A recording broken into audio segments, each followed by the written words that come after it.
There's no feeling more intense than starting over. If you deleted your homework the day before it was due, as I have, or if you left your wallet at home and you have to go back after spending an hour in the commute. If you won some money at the casino and then put all your winnings on red but it came up black. If you got your best shirt dry cleaned before a wedding and then immediately dropped food on it. If you won an argument with a friend and then later discovered that they just returned to their original view. Starting over is harder than starting up. If you're not ready for that, like if you've already had a bad day, then what you're about to go through might be too much. Feel free to go away and come back. I'll be here.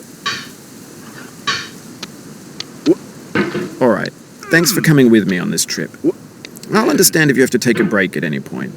Just find a safe place to stop and quit the game. And don't worry, I'll save your progress, always, even your mistakes. This game is a homage to a free game that came out in 2002, titled Sexy Hiking. The author of that game was Jazuo, a mysterious Czech designer who was known at the time as the father of B games. And B games are rough assemblages of found objects.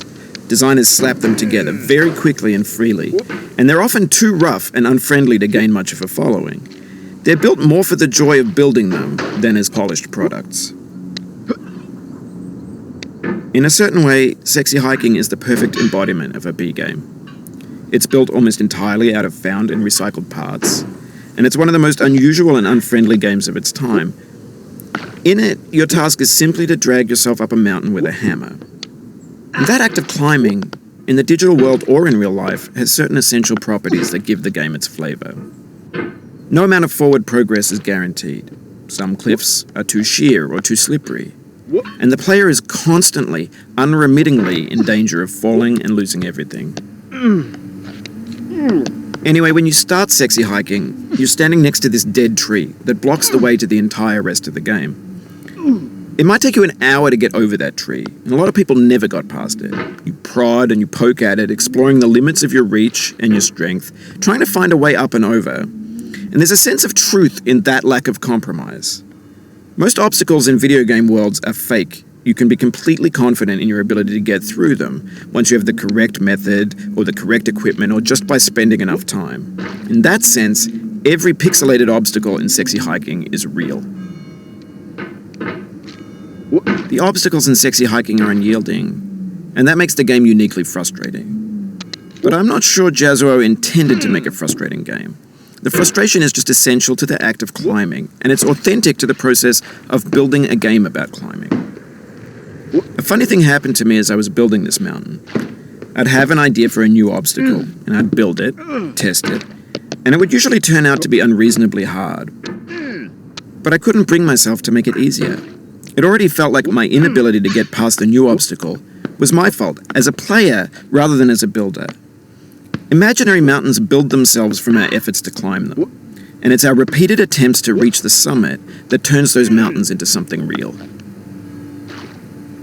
When you're building a video game world, you're building with ideas, and that can be like working with quickset cement. You mold your ideas into a certain shape that can be played with, and in the process of playing with them, they begin to harden and set until they're immutable, like rock. And at that point, you can't change the world. Not without breaking it into pieces and starting fresh with new ideas. For years now, people have been predicting that games would soon be made out of prefabricated objects, bought in a store and assembled into a world. And for the most part, that hasn't happened, because the objects in the stores are trash. I don't mean they look bad or that they're badly made, although a lot of them are. I mean they're trash in the way that food becomes trash as soon as you put it in the sink. Things are made to be consumed and used in a certain context, and once the moment is gone, they transform into garbage. In the context of technology, those moments pass by in seconds. Over time, we've poured more and more refuse into this vast digital landfill that we call the internet.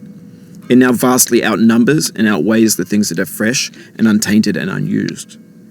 When everything around us is cultural trash, trash becomes the new medium, the lingua franca of the digital age. And you can build culture out of trash. But only trash culture. B games, B movies, B music, B philosophy. Maybe this is what digital culture is. A monstrous mountain of trash, the ash heap of creativity's fountain. A landfill with everything we ever thought of in it. Grand, infinite, and unsorted.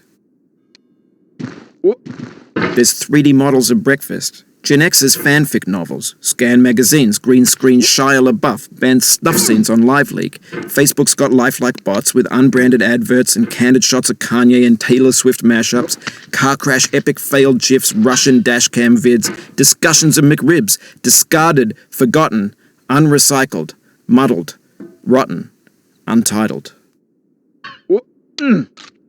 Everything's fresh for about 6 seconds, until some newer thing beckons, and we hit refresh. And there's years of persevering, disappearing into the pile, out of style, out of sight. In this context, it's tempting to make friendly content that's gentle, that lets you churn through it but not earn it. Why make something demanding if it just gets piled up in the landfill, filed in with the bland things? When games were new, they wanted a lot from you. Daunting you, taunting you, resetting and delaying you. Players played stoically. Now everyone's turned off by that. They want to burn through it quickly, a quick fix for the fickle, some tricks for the clicks of the feckless. But that's not you, you're an acrobat. You could swallow a baseball bat. Now I know, most likely you're watching this on YouTube or Twitch, while some dude with 10 million views does it for you. Like a baby bird being fed chewed up food. That's culture too. But on the off chance that you're playing this, what I'm saying is, trash is disposable, but maybe it doesn't have to be approachable. What's the feeling like? Are you stressed? I guess you don't hate it if you got this far. Feeling frustrated? It's underrated. An orange is sweet, juicy fruit locked inside a bitter peel. That's not how I feel about a challenge. I only want the bitterness. It's coffee. It's grapefruit. It's licorice. It feels like we're closer now. Composer and climber, designer and user. You could have refused, but you didn't. There was something in you that was hidden, that chose to continue. It means a lot to me that you've come this far, endured this much. Every wisecrack, every insensitivity, every setback you've forgiven me is a kingly gift that you've given me. We have the same taste, you and I. It's not ambition, it's ambition's opposite. An obdurate mission to taste defeat. You'll feel bad if you win, so I put this snake in for you. Have you thought about who you are in this? Are you the man in the pot, Diogenes? Are you his hand? Are you the top of his hammer?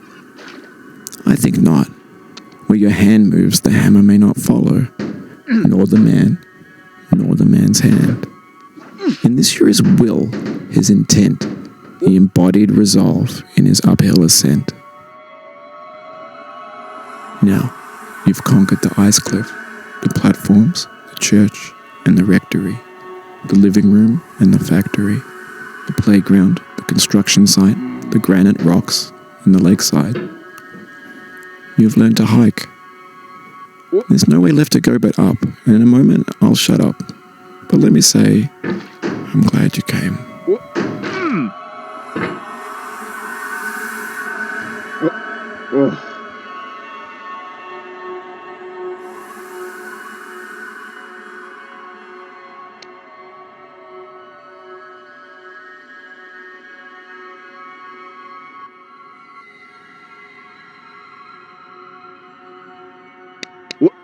I dedicate this game to you, the one who came this far. I give it to you with all my love.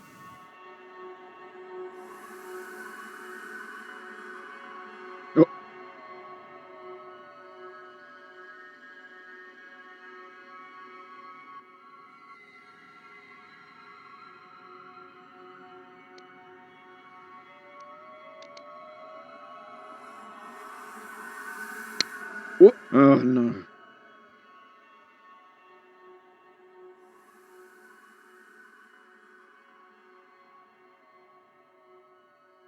No. What?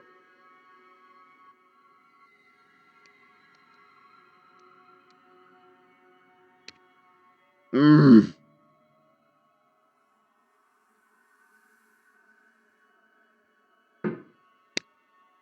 What?